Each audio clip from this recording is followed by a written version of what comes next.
السلام عليكم. بسم الله والصلاة والسلام على جميع الأنبياء وكل من تبعهم بإحسان إلى يوم الدين.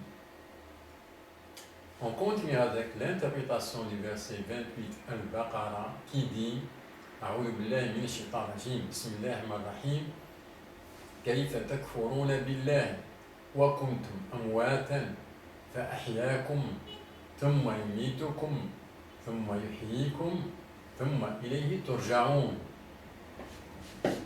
Comment me croyez-vous en Allah alors que vous étiez morts et qui vous a donné la vie, puis il vous fera mourir, puis il vous fera revivre, et à lui que vous retournerez. Al-Baqarah 28. Qu'est-ce qu'il veut dire par ce verset? À l'époque de la révélation du Coran, les populations ne croient pas à la résurrection, ne croient pas qu'il y ait un jour de résurrection. Et Allah a révélé ce verset-là en disant que la résurrection, c'est la même chose que la naissance. Avant que vous étiez né, l'étape de la naissance, c'est un passage de la mort à la vie. Donc, vous étiez mort avant la naissance, vous étiez mort. Cette étape-là, c'est la même chose que l'étape prochaine. Vous serez mort et une renaissance.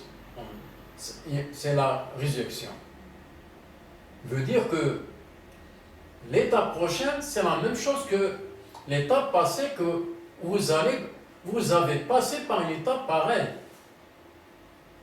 Qui vous a donné la naissance? Qui vous a donné la vie dans la première étape?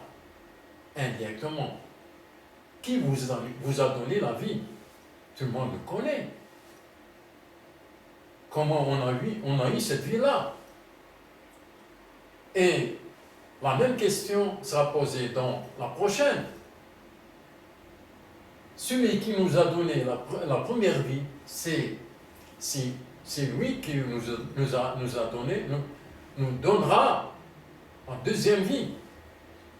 La première étape, c'est l'étape de l'examen. On passe par un examen, et la deuxième étape, c'est la résurrection, c'est l'étape du résultat. Donc, ce verset-là, il parle indirectement de la résurrection, du jour de la résurrection. Salam alaikum.